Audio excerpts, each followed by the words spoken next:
real quick before we start, how about some shameless self-promotion, yeah?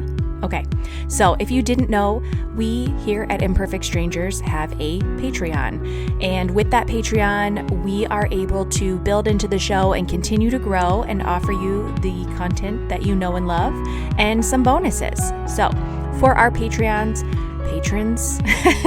we offer all kinds of benefits. There are a handful of different tiers, but we have Monday Night Lives archived in there. There are bonus episodes, full-length episodes, guys, that will never see the public feed because sometimes they're just a little too insane.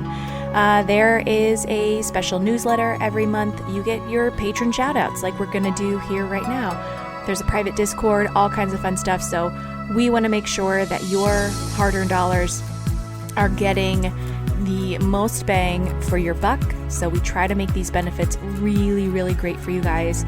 We, as always, are so appreciative of our patrons. So patreon.com/Imperfect Strangers Podcast. And now for the important part.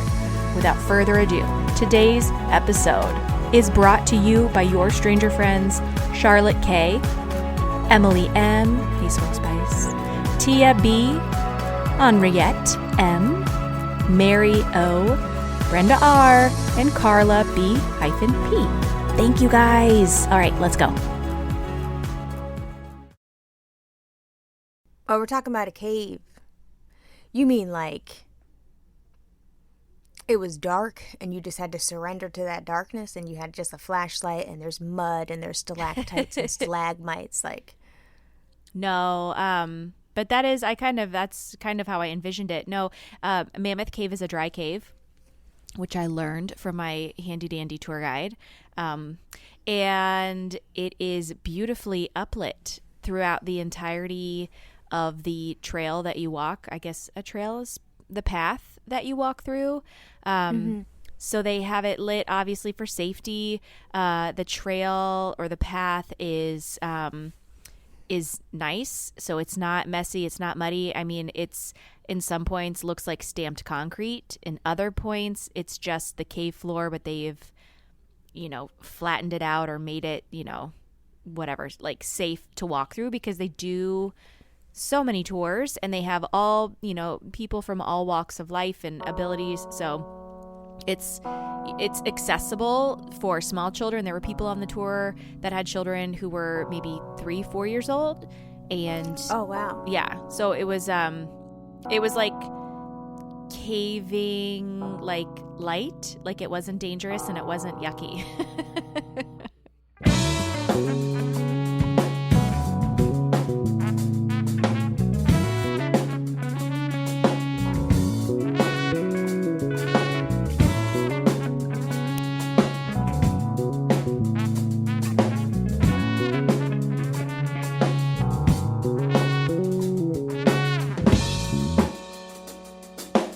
Time you're like, we're going in a cave. I'm thinking Goonies. Pinch us a pal, this is our time. I was thinking, death-defying, collapsing in on that ass, No. Rescue mission type shit. No, it was less Indiana Jones and kind of more like safe, fun family adventure. So how did the kids do? The kids did great. Bennett was fine. I think he was a little kind of, I want to say hesitant, just a little nervous. And I think that's to be expected because the last time that he went into a cave, he was a baby. So he doesn't remember. And Quinn was very tiny the last time she was in one. So she doesn't remember. So it's that unexpected. I mean, both of them have anxiety to some degree. So I know that for them, unexpected or quick transitions, that can be triggering for both of them. So I kind of struggled with how to talk to them about this because I didn't want to scare them because sometimes too much information is too much information and you fuck up the whole thing. Right. You just got to get there right. And pep talk them as you go in. Right. Which is difficult because if anybody has been listening for any amount of time, you will know that I could not survive a float pod. And I also, definitely left both of my children in the bottom of a cave in Put-in-Bay back in 2012. So I don't do... Oh, you said, fuck them kids. I got to go. I did. Somebody had Bennett. Somebody was holding Bennett in the carrier. Somebody had Quinn's hand. And I was like, I can't be down here anymore. Can you please take my children? I have to leave. You were like, listen, when you meet me I'll be at the rock by the flag. Right. Yeah. It was definitely self-preservation. I did not care about any of those kids. So I was nervous and I couldn't really express my feelings out loud. Why did I book this tour? I have no idea. Chris was Girl, like, I don't even... And the thing is, I'm sitting here trying to be open-minded. Like, okay, because you were like, well, the first time they were in a cave, they don't remember. I'm like, hold on, the first time. So there's this place in northern Ohio. It's on the lake, and it's called Put-in-Bay. And it's like if you took Jersey Shore and put it onto a tiny island in northern Ohio in the middle of a lake. It's just bad decisions and lots of drinking. And my dad thought it was a good idea to take us there, my family, my sister and her ex, and then my sister's two friends, over Memorial Day weekend in 2012. And it's like, there's not really, like, if you're not going to get rip-roaring drunk and, like, sit in a pool full of STDs, it's not fun for you.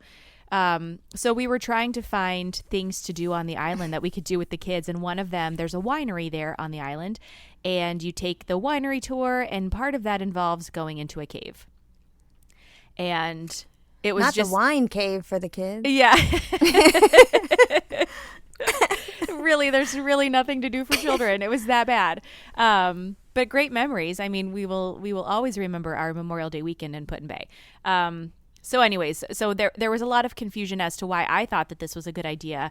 But part of me thought, you know what, this is going to be a much larger cave.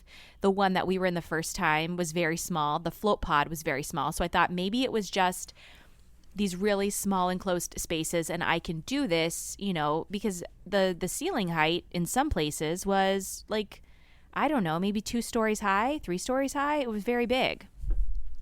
And right, but the thing, we've been talking for so long that what I know about you is you're going to make a plan for an adventure with the kids. Right. So that's why, you know what I'm saying? Y'all be at the creek. Y'all go to on hiking trails and, yeah, you know, visit other states and shit. Yeah. Like you are a mom that, you know, creates adventures for her kids, whether or not you like that. Yes, I enjoy that. You know, because I remember when we first, I don't remember which episode it was, but it was, I don't know. It was a long time ago. Seasons, plural, ago. And I remember, like, feeling a twinge of jealousy that I'm not the kind of mom that will plan an event. Like, I'm a selfish kind of mom in that, oh, a zoo? I don't like that, so we're not doing that. Which is so... But I'll find a way to make sure my kids get to the zoo. Yeah. It's just that I'm not doing it. So if you think about it, it's super commendable. You're not trying to be in a cave. Right. But you said, let's go to the caves, guys. Yeah. So with the kids, the boys actually, they took off with Chris. They walked through, and I could tell that they were okay. The minute that the park ranger, our tour guide, started to talk, before we even walked down towards the mouth of the cave, and he was explaining the things that we would encounter, I think he was trying to, like, make sure that people fully understood that this isn't just like a straight path and it's easy peasy. There were places that were very narrow that you would have to turn sideways to get through. There were places where the ceiling was very low and you were going to have to, like, crouch down to walk. And the minute that he started talking about this, Quinn, I could see the look on her face was like, I don't want to do this. This is very scary. So as we're walking, I can tell she's hesitant and she's in her head, and I'm also in my head. And now I'm having to, like, push aside all of my, you know, upset stomach feelings and fears, because I can see myself, there's 50 people in this tour. So I can see myself in this, like, narrow passage where, you know, body to body, and I'm having a panic attack and I can't get out. That's... Hold on a second. Yeah. Narrow passage, body to body. You're going single file line through some of these places. Wow. Yeah. And do people have masks on? Sorry. Yeah, I you had to do. ask. So because it is Okay. federal property, like the Tourist Visitor Center is a federal building, and because this is a national park, they have a mask mandate. So you had to be masked. Yes. I know. I was like, this is phenomenal. Right. Because, there's nothing worse than right behind you. There's nothing worse than COVID in a cave. Imagine. No. Fuck. It's really the worst possible scenario ever.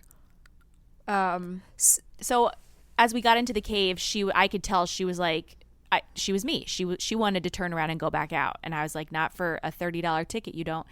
Oh, she said, we're going to get this $30 worth. This cave about to cave in on that ass for $30. I don't care what you think. You're not getting open fresh air. I already spent the $30. Right. The money's been spent. We're doing this together. So I looked at her and I said, listen, I'm scared too. And I was afraid of how this would go, but that actually caught her attention. And I explained what I was afraid of and why I was worried, but why I was continuing to go through. And I was like, listen, I said, all of the things that I've worked up in my head about what this experience is going to be and how I'm feeling right now, I said, is based off of a couple experiences that I had that weren't so great. And I chickened out and I didn't do it. And I said, but this is safe. It is, toured all the time. This is this is a park where there are regulations and rules, and they would not be letting people go through here if this wasn't safe. So as long as we do the things that we're told and we follow the instructions, I said, we'll get through this together. Do you want to hold my hand? She said yes. And for anybody with an 11-year-old child, holding mom's hand at this point in time is a very big deal. So we definitely... That was major. Yeah. Walk through that bitch hand in hand until the places where we were like, one in front of the other. She only asked a couple of times, how far do you think we're underground? And I was like, I can't process that information right now. We're deep. Oh. We got to keep going. So you're going down, down, down, down, down. And as you go down and down, is it getting darker?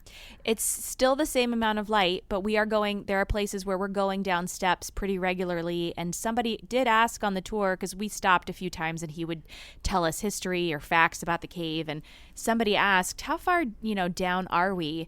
And he said, well, I can tell you that at some points it's 300 feet because we've run plumbing to get electrical down here, but in other places I can't really tell you because I don't know.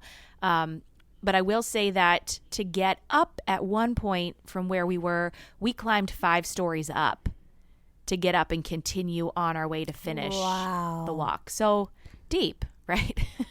And it's lit. There was a place where he turned off all the lights and we had to stand in complete darkness because it was absolute darkness, and you can't experience that anywhere except for in the belly of a deep, dark cave or at the very bottom of the ocean, and nobody's getting to the bottom of the ocean. So I can say now that I've experienced complete darkness or zero light. Yeah. And I survived, and I learned some cool facts, and I would totally go back to Mammoth Cave again. So wait a second. The total darkness was like, it was total darkness and silence.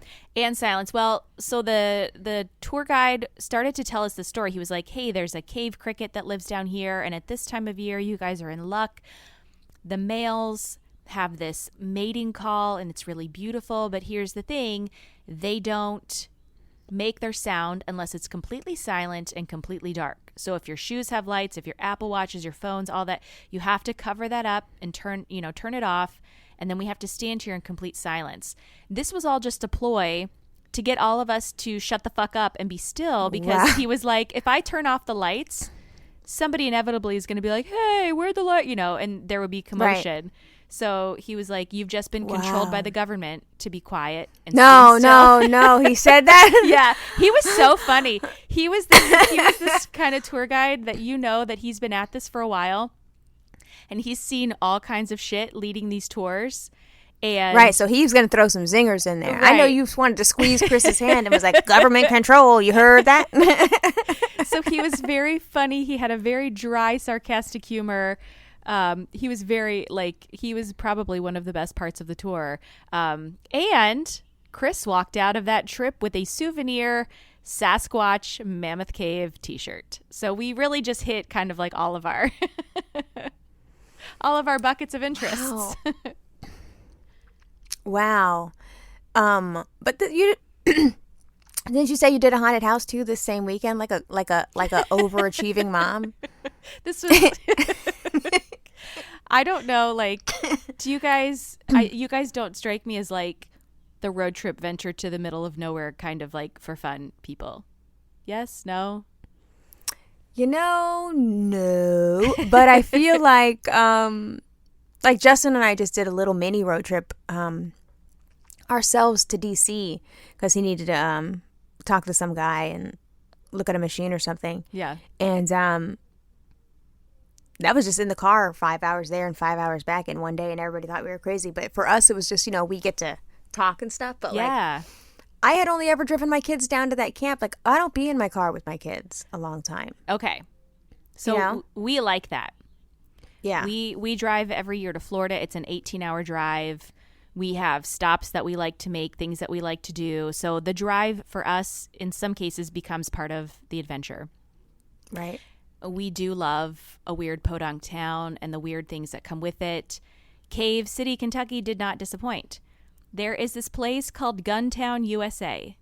And yes, it's exactly what you're imagining. It is an old Wild West village. I think it's been there since the 60s or 70s. It is like old-timey photos and... oh no! Like you guys get into the bonnet, and then the other person gets into the shotgun, the fucking, and then you sit side by side, and like one of you can even put like a pregnant belly on, like that. So there's that. There are. I think I saw on the Facebook page there might be a daily hanging. There are shootouts. Duels. Yeah. Which speaks to your Renaissance heart. Right. Okay. So this is a wild one. But the problem is it wasn't open. We got there early. We got down to Cave City early because we didn't realize that the time zone changed from Eastern to Central. So we were about 2.5 hours early for our tour. So we had time to kill. And so my mom's friend, who used to go down there a lot, called us and was like, hey, you can do these things while you're waiting. So Guntown, USA was what it was. So we go up there. There's like this gift shop that's open, and so I was like, well, let's walk in and kind of see what this is and see if there's anything accessible to us because we have time to kill. I walked in and it was this big open room, and it was like somebody had gone into your grandma's house and taken like her tchotchkes, her little ceramic figurines, her spoons, see, that is creepy. And they're covered in like an inch of dust. They haven't been touched in like 30 years, and they're on these shelves and they're for sale. And I was like, what is, like, it's like Deliverance. So I walk up to the front counter because I was like, we can't stay here. And I asked the woman, I see this haunted house on the hill up to the left of this gift shop. And I said, is this open? And she said, yes. And I was like, all right, it's $5 a person. We're going to do this. I don't like a haunted house. The last time I tried to go into a haunted house, I was a senior in high school. I had a panic attack inside the door. I was like, trying to let myself out the front door. I couldn't even listen to the guy's speech. The door was locked. It was a whole thing. I've never lived it down, but I was going to do this, scary Texas Chainsaw Massacre haunted house. Quinn looked at me and she was like, no, the fuck we aren't. She was ready to cry. She's shaking her head like, no. And I was like, come on, we'll go in together. There's nobody in there. It's just us. It's $5. This can be scary. Like, we can do this. She's like, no. She stormed out of that place like, I fucking hate you guys. And so I looked at Chris and I was like, all right, just buy tickets for the four of us. I'll let her sit in the car and we'll go do this. So we walk up this hill. I'll have to send you a picture. We walk up this hill to this house. And it's animatronics. So there's not even like real people in there. You're just like, you're going to walk by and the lights are going to turn on and something's going to like robotically come at you. Okay, but animatronics are scary. Like if you go in old, and the only reason why I know this is because Shira got caught on this YouTube channel of these like influencers who pretend like they're going into a haunted Chuck E. Cheese. Oh, because of Five Nights at Freddy. I don't know what it was, but is that the YouTube channel? There's this game that came out. It's called Five Nights at Freddy's, and did you ever eat at Showbiz Pizza when you were a kid? No, but why is that ringing a bell? It's like, I think it probably predates Chuck E. Cheese, and their characters were a bear, a mouse, a duck, and something else. But these characters in this video game, they look like the characters from Showbiz Pizza. And they would like sit on a stage and they'd make an animatronic musical show. And so the premise of this game is that these things come alive at night and they try to murder you. So I think that that's where I've seen my kids look at these YouTube. So I'm guessing that that's what Shira was looking at. Shira has been begging to go to a Chuck E. Cheese. And I'm like, you like the haunted? She's like, oh yeah, I like scary. I was like, no, you don't. No, you don't. No, she doesn't, because she was crying with me trying to explain about the Ouija board last night. Oh, I took out the Ouija. Oh, I'm sorry. Was there something you wanted to tell me on record about the Ouija board? I have to do this again? It doesn't count if it was on a Monday Night Live.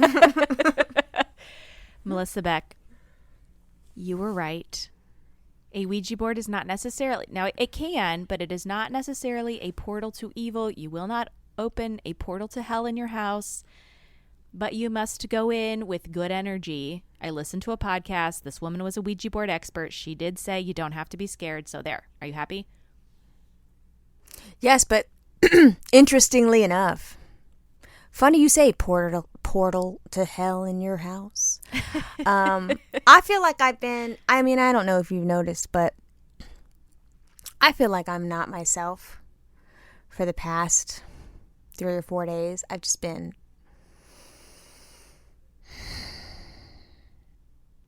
wrought with stress and overanalyzing and anxiety and like the physical kind. You know what I'm talking about? Yeah. The physical kind where your stomach's in knots and you don't feel right and you're tossing and turning and your armpits stink when you wake up. So what the fuck happened there? Like, yeah. I've just been like kind of like what's the word? Malaise. A general malaise. Yeah. And like every day, you know how sometimes you get the messages and like now you're really seeking them, you're like really trying to find them and you're hoping they come. Yeah. And you're like, come on, just send me a sign, whoever, whatever, send me a sign, come on, say this is going to be okay, say this is going to be okay, so that you don't fucking spiral and you can get your everyday work done. Yeah. you got to find a way to cope. Yeah. So the other day when I had to go, it was because I booked I'm vain. So I thought I'll book a massage type thing with the gua sha. So I wanted to get a gua sha facial. I've been looking to get it because, you know, you see those fucking things on Instagram. Of course. I devour them. The videos are endlessly entertaining. And I'm like, could my face also do that if I took the time? Right. And the thing is, you're not going to take the time. You're sitting there watching it. You even have, I watch those gua sha videos and even have the tools and still don't do the tools while I'm watching it. I'm just watching the shit thinking, ooh, I'm going to do that. I'm going to do that. No, you're not. The gua sha tool's right there, Melissa. You could wash your face, put some oil on it and start doing it and following the instructions as this lady's doing. Yeah. But you're not gonna. So I found someone that can do it, and I just got her on the phone and was like, listen, these are my goals. I want my face to look plump in places where I don't want to, you know, I don't want to start dabbling in injectables. I'm not ready for that. Yeah. And I don't know if I'll ever be ready for that because I have such a specific and weird angled face that I'm scared that I'm going to go too far in one area and now my face looks weird. Yeah. And I already have really big lips, so anything that's going to pull in that, like, you know, my smile lines, like, I don't want to just start messing with proportions. Right. So I've been trying to find, like, holistic things I could do to, like, plump and wake my face up in places where, you know, you lose elasticity and where, like, things start to hollow out and shit. Yeah. So I'm also, you know, addicted to those stupid ass gua sha videos, and I found it and I was like, okay, I want this. And she was like, okay, what session do you want? And I booked a fucking 2-hour gua sha. Like, who am I? What? All on your face or like on your body too? My fucking face. Oh my God. So if you saw me in the Monday Night Live last night, I looked glowy as fuck. Yeah, you look great. my skin looked like celebrity skin. Like, my skin looked like the after. My skin looked filtered down before the filter. But the thing was, I didn't know. You know, normally when you book a a treatment, you assume the person's going to explain to you what's going on. But then also that they'll be quiet. No talking. For some reason, and I'm a no talking kind of person too. Like, I like to get it out of the way in the beginning, and then I like to be like, you know, I like to give context clues and body language that I don't want to be talked to right now. Mm-hmm. I don't know if I wasn't sending those signals, but she was really interested in talking to me, and she practiced Kabbalah and was super into numerology and super into astrology and, you know, just, what do you call it, Amanda? The woo-woo. That.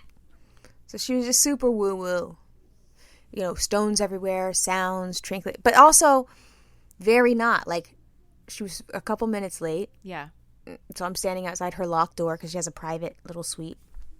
I was like, I hope I'm at the right place. And then she comes up, and she's just this gorgeous, Latina, voluptuous woman. And she's like, hello. You know, I was like, oh. I was like, hola. I didn't do that. I said, hi, it's nice to meet you. She's like, she I guess she was, you know, just coming in from her car. So she had pulled her shirt over her face. She's like, oh my gosh, I'm so sorry, my mask. And I was like, yeah, let's do that. So I'm already feeling kind of like, fuck. You know, when you're trying to get into a vibe and a couple of things are amiss and you're like, ugh. Well, especially because you're trying to relax and you're already on edge, and now things are kind of like not going exact. Yeah, for sure. Right. So the whole time I'm in my head going, just let it go. Come on. You need this rest. And I was looking at it as, you know, make my face plump, but also I'm going to be resting this. Like, what am I really going to do with someone grinding with a stone on my face for 2 hours? I'm going to rest because I haven't slept in days. Yeah. So, like, for some reason, she just started. She's like, okay, what I'm going to ask of you to do. And she's like, every now and then when I give you the instruction, you are going to do this. I was like, okay. She's like, you're going to smile with the corners of your mouth. The corners of your mouth will open your heart. I didn't know what the fuck that meant, but I just started smiling because she told me to.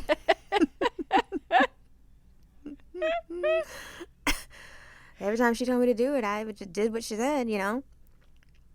Next thing you know, I don't know what she said, but she was like, what exactly is your goal today? And I was just like, I went totally to the superficial, you know. I was like, this is a problem area on my face that feels hollow. I want you to, you know, I said, I've watched the videos on YouTube, and I know that if you know, run it along your jawline, there's supposed to be a lot of crunching sounds. I want all the crunching out, you know, like, I'm telling her, you know, I was like, I want to leave here looking like, the teenage babysitter. Selena Gomez. I want that plump, round, you know, dewy face. Actually, I just got to pause you here. Speaking of Selena Gomez, took my child to Forever 21 last week. We were looking through T-shirts. I say, oh my God, how about this one of Selena? She was like, Gomez? I was like, fuck. Anyways, carry on. Oh, she's like, ew. Yeah. Ew. Okay, wait, why don't they like Selena Gomez? Isn't she Disney? No, she does. It was Bitty Bitty Bum Bum. What's her last name? Quintanilla? Oh, Selena. Yes. Real Selena. And she said, Quinn, you just missed an opportunity. That's what I said. I'm sorry. That shirt is probably so cute. It was so cute. Anyways, so. Bitty Bitty Bum Have you seen that video of, look at me, I just popped right up. Now I'm like, have you seen that TikTok? No.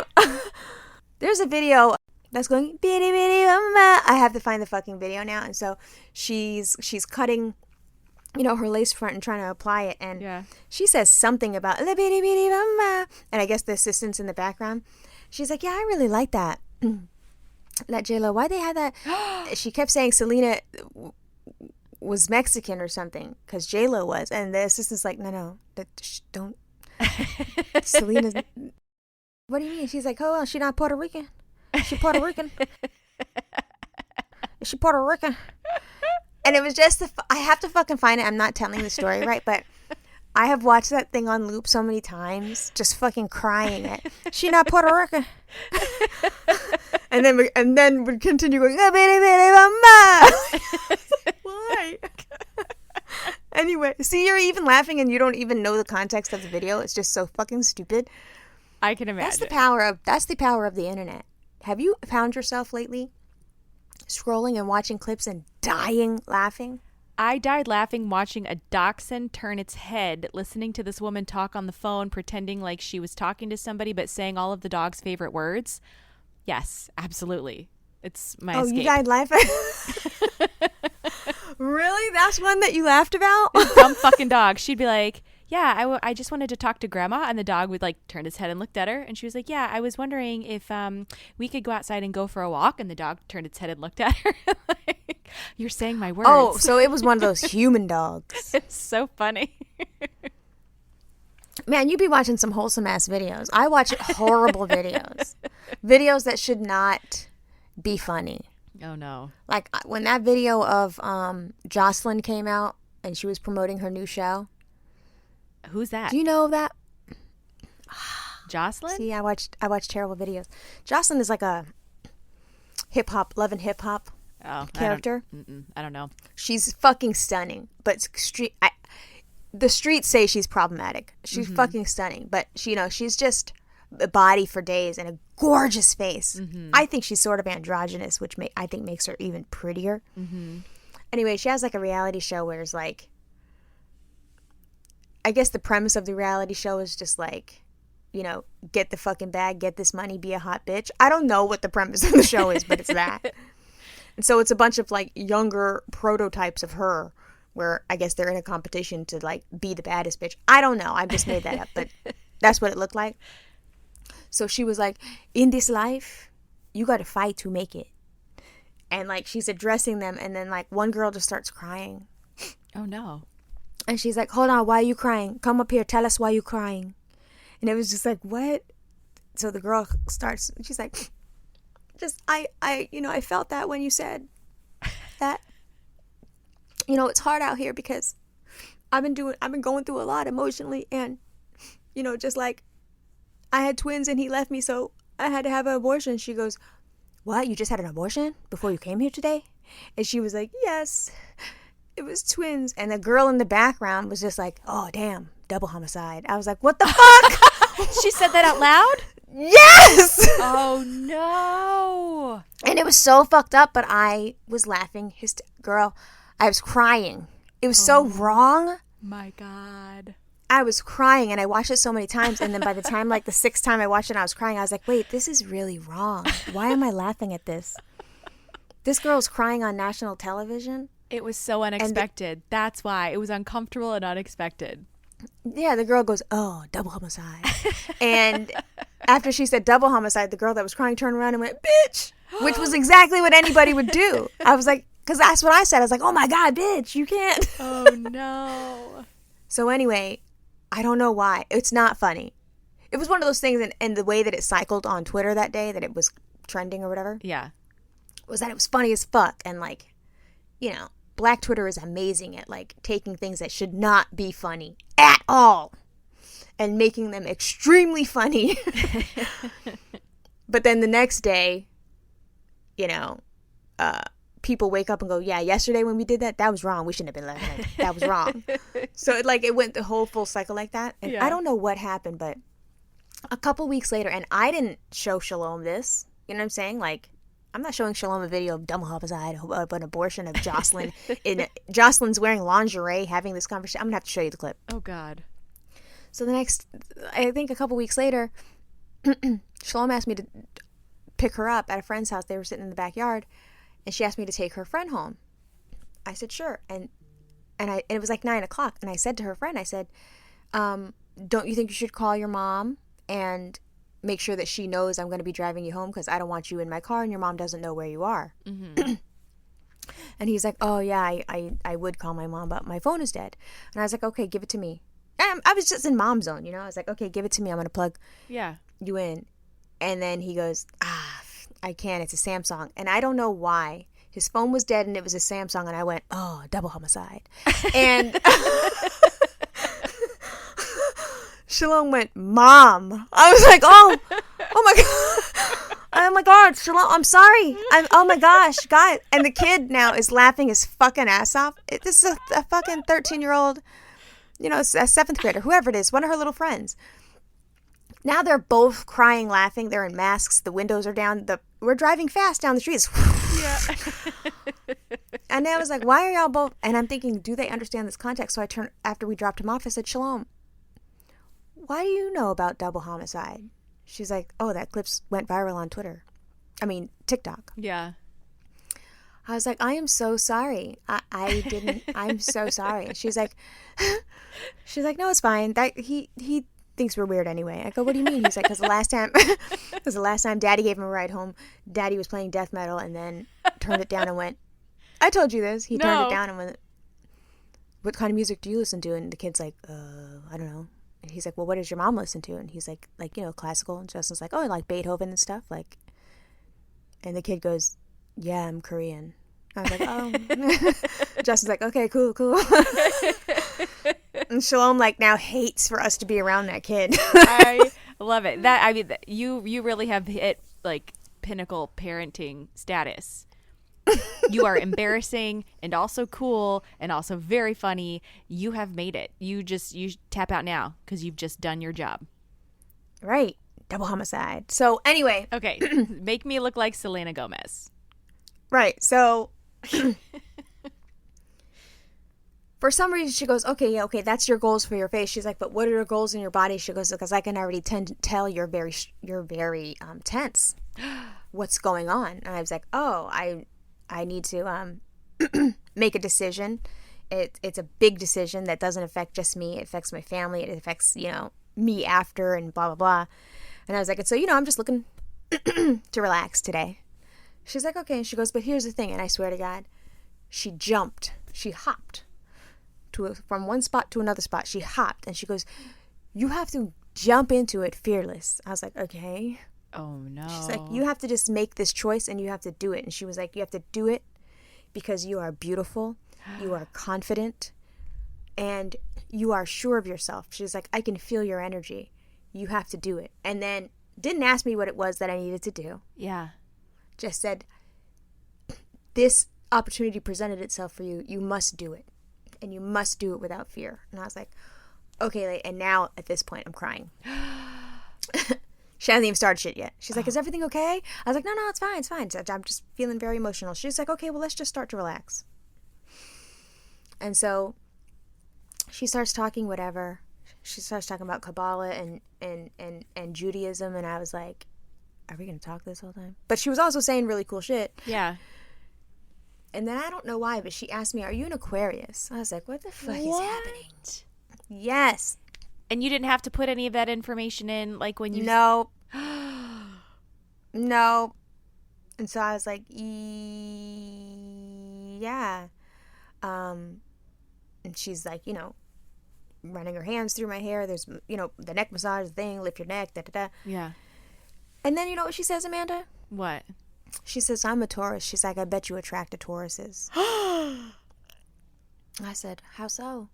She's like, it feels like it's not a compatible energy, but it is. So she's telling me my shit. And now I'm like, okay, now I'm getting kind of nervous. Get out of my head. And I got to be in here for 2 hours. And this was after I had just, this was after we had just talked and had to scrap that whole episode. And I was, because I was like, let me go. I'm trying to get at it. And we had a whole conversation about, I think what's hard to understand for us, if you're just jumping into the show, you're thinking, okay, it's two women having a conversation. But there's so much more that goes into making a podcast of two women having a conversation. You are also a person with feelings. I am a person with feelings, but then we're also coworkers. So there's a weird boundary thing that we have to jump in and out of. And you and I had just come to a place where it was like, wow, that just happened in front of you. Yep. I didn't think I was ready for that. Thank you for, holding a safe space for me. Let's delete that entire file. What the fuck? Yeah, I think that's, I was actually thinking about that today, just in terms of I'm not sure, and it's, you know, it's really like nobody's business outside of like what we do here on the back end, but I'm not sure that we ever really talk about like it's not just, the conversations don't just happen in what comes out on Fridays. They're constantly happening in drips and drabs and texts and, you know, quick phone conversations in the Slack. They're happening in episodes that we sit and we record for half an hour, and it's literally just us like downloading everything that's happening or going on or whatever, whether it's serious or just stupid. And then it's like, okay, well, now we really have to like get to the meat. So sometimes we just have to like get those things out as humans so that we can turn around and like make content for a podcast that people would actually want to listen to. Which is weird, because the reality of it is, give them the fucking raw shit. But, you know, but here we are parsing and pulling out, because the show is also an entity that has to live in the world that we both have to feel good about. Right. And safe about. So like, has become a meta conversation, but it's a delicate balance. Right. And on top of that, we are still getting to know each other. Yep. And my kinds of communication can feel like a lot to a person who communicates like you. Mm-hmm. And I can be forceful where you can be non-confrontational. Yep.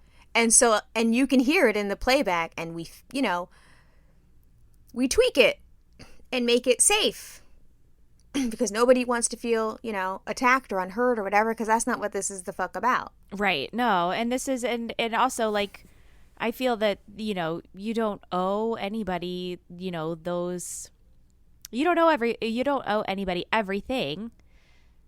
So, you know, I think it's fair. Like, we don't have to put out that raw shit. Right. But at the same time, you know, we can't just be the safest podcast ever. Right. It's a, you know, it's a balancing act. Yeah. And sometimes kind of fucked up shit gets in, and sometimes, you know, it's silly throughout and whatever. But like, we had just had a breakthrough conversation. I felt in the past 2 days, we had just come to a place where it was like, okay, my producer brain is on, and I am saying that this, and this needs to be protected, and I am not in a space where I feel like I can create good work here. Yeah. And then it was, you know, my friendship brain is on, and Amanda, I think that the root of this that's happening to you right now is this, and we cannot fucking talk about that on the show, so let's get that out. Right. So anyway, I went into the Gua Sha super emotional after that conversation that I wasn't expecting to have with you. Not that I didn't feel safe, but I just wasn't expecting. It was an intense conversation. Yeah, absolutely. That involved, like, you know, how each other perceives each other, and I don't want you to feel that fucking way if I say that, but I also disagree with your ass on that. Like, it's complicated. Yeah, I think that's a great way to put it. It's complicated, and it's just part of, I think, the nature of, you know, what it is that we're doing, and getting to know somebody else and trying to do so in a way that feels safe and enjoyable for both of us. And sometimes, you know, we're also human beings with things going on in our lives, and the last 2 days have been like a chance like that had to get out in order to like do this. And so you left yesterday after, I mean, I hope it felt cathartic. I think it was, just to kind of like, you know, word vomit everything that had been going on and everything that you'd been feeling. And so now this lady is like reading your mind. Yep. And like, what are you? And it was scary because I don't know her. You know what I'm saying? Like, yeah. I was like, wait, I just went through this with a motherfucker I don't know, and now I got to sit up here with you, motherfucker I don't know. Come on now. This is too much. This is too much. But I just kept getting, I know that sounds, I just kept getting signs. And I was like, oh no, not the woo-woo. Because you can't, I think when that happens, especially for me, it's like, I can't fucking ignore this now. Like, you try to write it off like, oh, it's a coincidence. Oh, this happened. But then it happens so many times. Like I told you earlier, they're shouting at you. You. Yeah. But the thing is, they keep shouting, but the messages are still mixed signals to me because I could read them one way and read them the other. It's like sometimes the answer makes you sad, and that's okay. You're going to appreciate it in the long run. I'm like, okay, but is it go or stay? Which help me, P.F. Chang's fucking fortune cookie. Give me the answer. And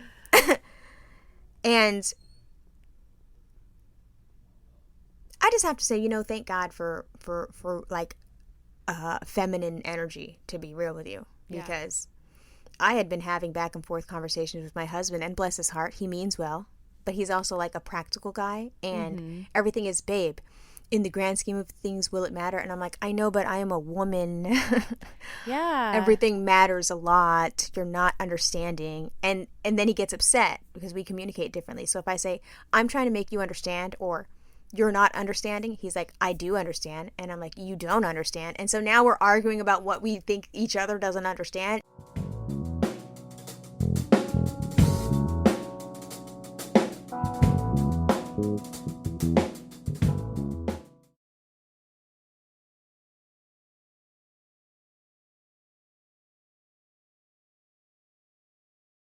I think the difference between men and women is that men want to fix it.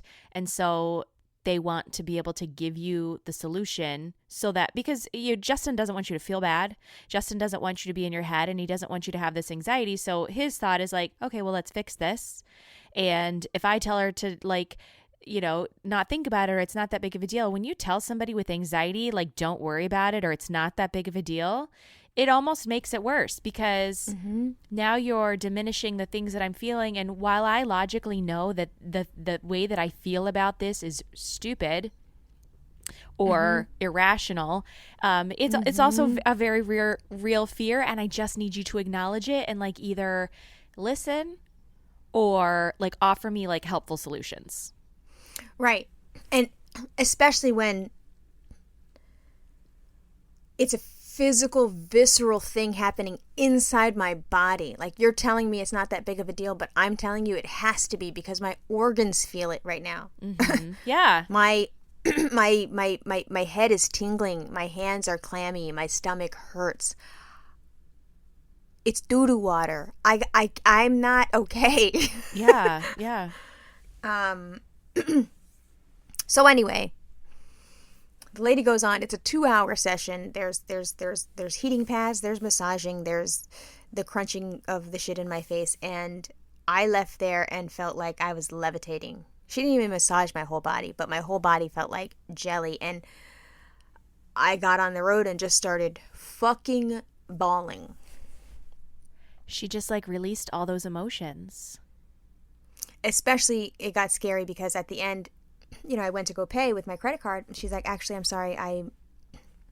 Can you Venmo me? And I was like, of course. So she pulls out her little thing to scan, and her Venmo was her name and the number 44. And I was just like, nope. Oh, no. Nope. I was like, see, this ain't. She's like, what? And I was like, that's my angel number. She goes, how can it be your angel number? It's my angel number. I said, no, man. I was like, that is so bananas. She's like, what do you mean it's your angel number? I was like, I see this number every day, blah, blah, blah. I started explaining to her. She's like, I see the number every day. And she's like, there's a reason why you are here today. I was just going to say that. Yep, absolutely. Yeah, I think that I had a friend refer me to a massage therapist once, but she called her the witch doctor. And she was kind of explaining it, but I didn't really understand, what it was that she was doing. She was telling me she was having all of these like past life regressions while she was doing it. And I was just like, yeah, okay, whatever.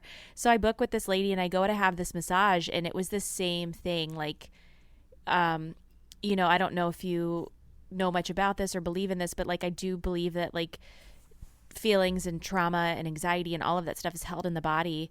And what you did with that massage, like, you've got to release it somehow.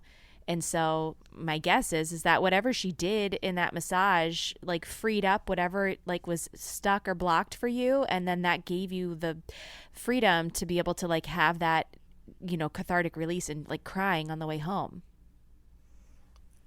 Yeah, and Amanda, I'm not a crier. Like, how like when we get on, you'll be like, oh, I was crying yesterday. And I'll be like, what do you mean? Tears, just be crying midday. wetness on your face. Yeah, you're like, the body produces salt that comes out of your tear ducts. But I'm not like that. Like I think my shit manifests more in like forceful communication and just like frustration and anger. Yeah. More than like sad physical body release. Yeah. Mm-hmm. So like I was just really not, I guess I was prepared because I walked myself into that motherfucking room. The big giant hands of the universe pushed me into this lady's space. Yeah. Justin's going to listen to this episode and be like, okay. And how much was it for her to rake a fucking green stone across your face and tell you bullshit? Like, I already know. He's going to be like, wait, what now? But, like, even if it was bullshit, which it's not. No. I had a visceral reaction to it, and I felt safer having left it. I think that stuff, I mean, I know Chris takes it with a grain of salt when I do some of the strange things that I do. I went and had a Thai body massage back in, I guess it was May, and I felt incredible afterwards. And it was the same thing. Like, I cried during, it was so nice, and it felt like I had all this pent up anxiety, and it was so nice to have that release. And he was just basically like, listen, if it works for you, then do it. Like, it doesn't matter what I think. It doesn't matter what anybody else thinks. It doesn't matter if, it's FDA approved or the doctor recommends it. Like, I think sometimes that it's just that it's just holding space for yourself at the end of the day and allowing yourself to have those feelings and to let them move through you when your natural inclination is to suppress, to set it down, or to maybe channel it in a way that might not be as therapeutic. Yeah. And like, have you ever found that when you're in this really weird, heavy space and like trying to process your anxiety day to day, do you find that you are drawn to other triggering shits? Like, oh, let me just also deal with this right now since I'm dealing with that, might as well. You mean like triggering things like what, like feelings or emotions or like situations? Like, do you just add to your plate knowing full well it's full? I deal with self-sabotage. I deal with my anxiety by avoiding it mostly. So I just say yes to everything. You want me to do this? Yes, I'll do this. You want me to do this? Yes, I'll do this. Should I start, painting my bedroom? Yeah, absolutely. Let's go ahead and go get that paint and start painting the bedroom. Yes. Okay, so you're an avoidance. I'm avoidance, 100%.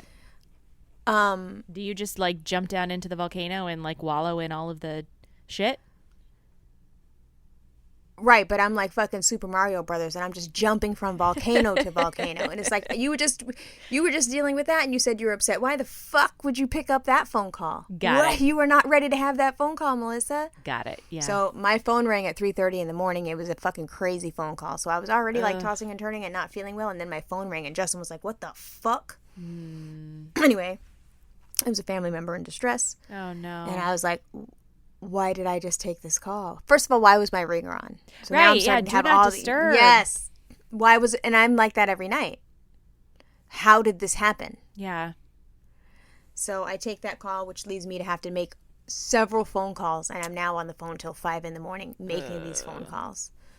And I'm like, what am I doing to my body right now?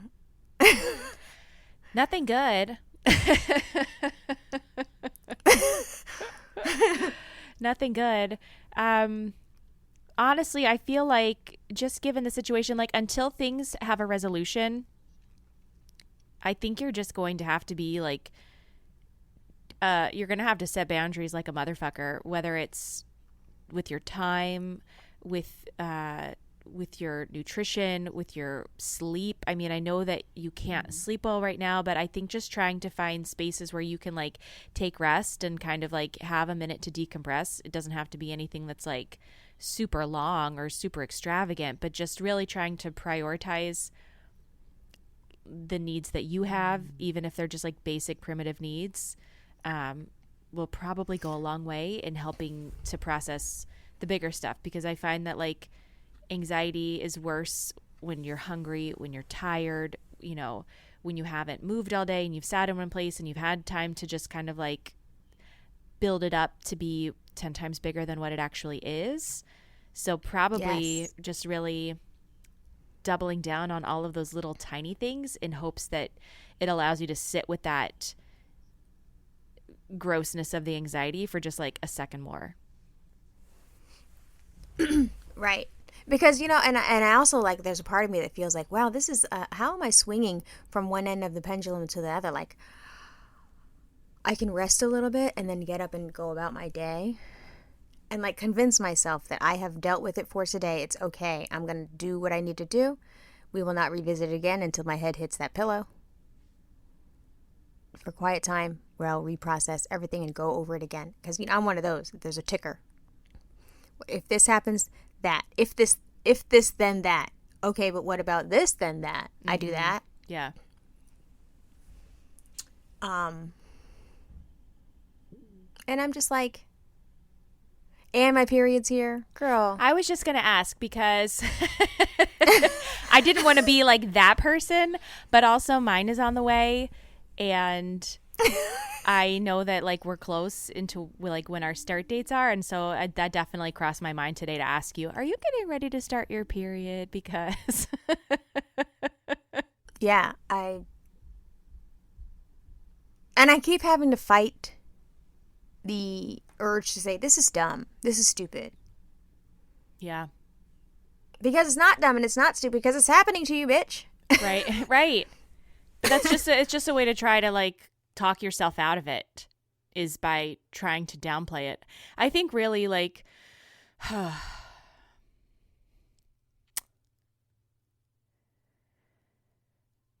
you're going to like, would it help if you had some kind of mantra or something that you could like kind of have on repeat? Amanda, shut your motherfucking mouth right now, because I swear to mother fucking God that I was like, I was in the middle of my, you know, tossing and turning, and my armpits are now stinking.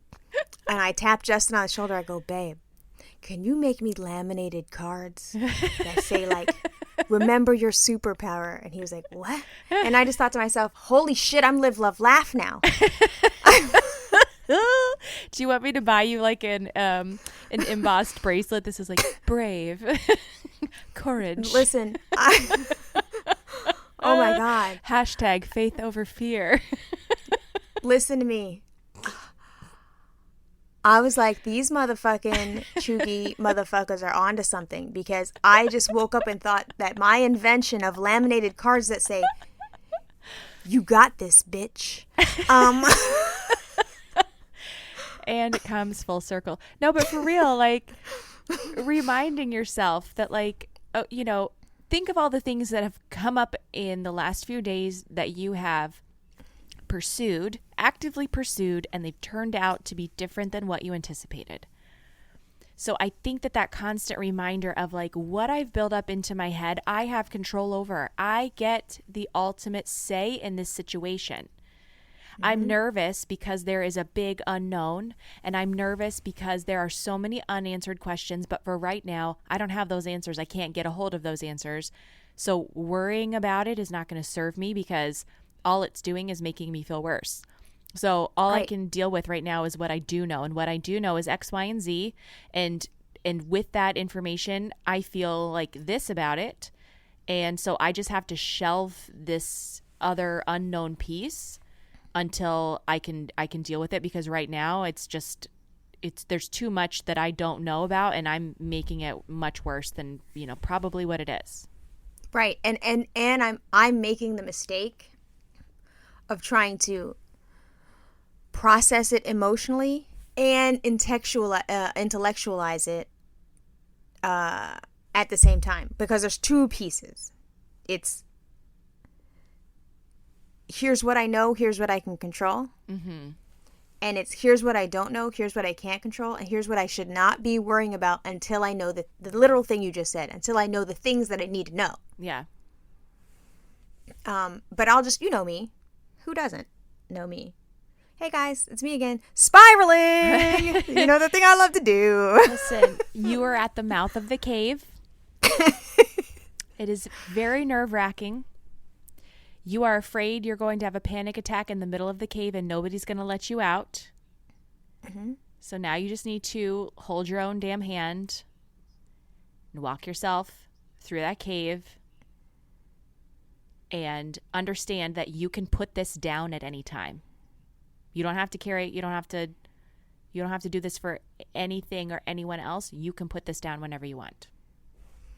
So wait, are you medicated for your anxiety? What, like you have an actual diagnosis? Yes. I have general anxiety disorder. And I am undiagnosed, but my midwife has hinted at the fact that she believes that I have PTSD. From the baby, yes. From Quinn, Bennett, and Luca. 2 traumatic births and then a traumatic pregnancy. Yeah. And that lives inside your body and crops up. Yeah, absolutely. And you never know when it's you never know when it's going to make its entrance. It's so fun like that. It just might come and ruin your Christmas. It could come and ruin your first child's very first day of kindergarten. It could ruin the day that you're trying to get everybody out of the house to go on a fun long weekend to Chicago. It is a super friend. Yes. Yeah. Yeah. It sucks. And PTSD,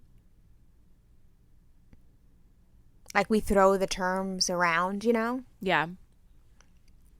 But like, if you're having a visceral feeling in your body at just the sight of something or the thought of something, that's that. Yeah. Yep. Yeah, it does annoy me now that, you know, I've had my experiences. I've watched my kids with, you know, compulsions. I've watched Chris with compulsions. I've had them myself. And so, like, to hear people throw around, oh, I have PTSD from this, or I have, you know, OCD. No, just because you like your craft drawer organized does not mean that you have OCD. OCD is debilitating and it's disruptive. Paralyzing. Yes. It's incredibly difficult to undo those compulsions, because the compulsions are what help to alleviate the feelings that you're having or the anxiety that you're having. And so it's just an endless cycle. It's incredibly difficult.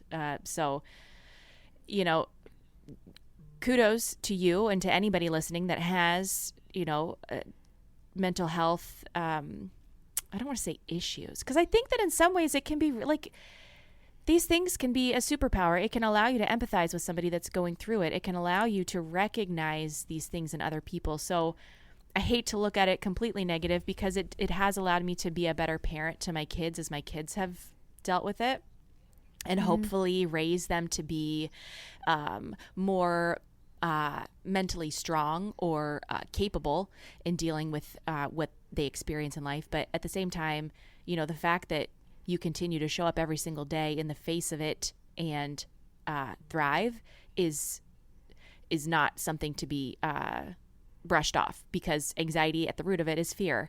And so to continue to get up every single day living in fear, even if it's not constant, even if it's not imminent and it's just in your head, it's a big fucking deal. And I'm starting to connect my protocols and my constant research. Like I'm always needing something to make my choices the right choices. Like I need enforcers, I think. So like I'm like, yep, see that? Read that one. And that's why we are going to be up in this house, because in this house is the safest place we can be. And in this house, these things can happen to me, and I can be one bed away from feeling a little bit better. Like, recognize, like, do you not remember back when all this shit started? And I was like, I really think that maybe you need to like take a break, take a deep breath. I know where you are right now. I know what hole you're in. I'm there too. I do the same shit. And it's funny the way that we've both approached the last year and a half. Mine has been wild and reckless. Flight. And yours has been fight. Yeah, and I'm like, and it's weird because I have felt tension in our conversations with that specific thing. Oh, yeah. Because I'm like, you're doing it wrong, and you're like, you're doing it wrong. You're doing it wrong, actually. I'm living my life, and I'm getting through this. You are not. And I'm like, wrong. I'm living my life and not getting this. You're doing it wrong. But then we have to smile at each other. It's self-preservation. You are feeling that you're doing all that you can to know everything that you can. And I know that if I go down that rabbit hole where you are, that I will get lost and I won't come out and I'll be paralyzed. So where you feel empowered by it and moved to act, I know that it will completely set me back. Right, wrong, or indifferent, it's coping. Right, and I view your coping as head in the sand, Yeah. and you're going to die if you don't pay attention to the shit Right. I'm telling you. What is you doing? Yeah. What is you doing? And you're looking at it as, Melissa, if you tell me one more motherfucking thing about this motherfucking thing, I swear to fucking God, you are so fucking much. You are not helping me. And I'm like, yes, I am. Yes, the fuck I am. What did I say? Didn't I Yep. say go get some paper towels? Didn't I say that? Like, Yep. Yeah. and like I think properly placed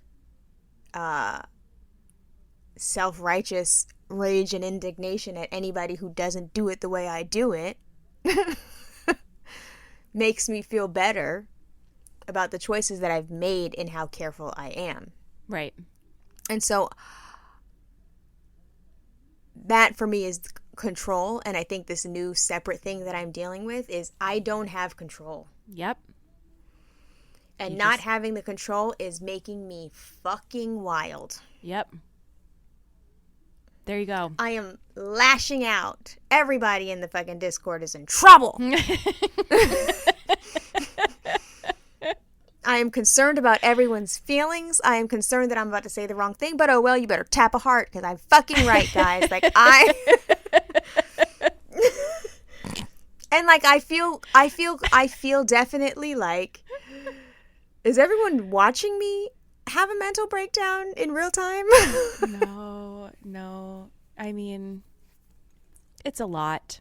And for the sake of your family, for the sake of this podcast, could we please fucking get a decision and move the fuck on? I can't, and that's the other thing, is I make the decision creates a portal. Mm-hmm. Where now I'm dealing with it, and then it maybe goes away. And I have to just weigh, what is my peace worth? And also, could there be good that comes of this? Could there be good?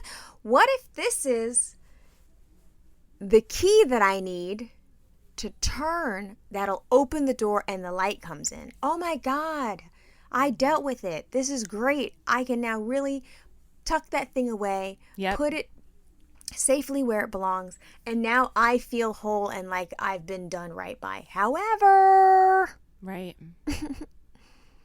it could all also disastrously fall apart. I truly think you have your answer. I know you don't think you do, but I think you do. Mm-hmm.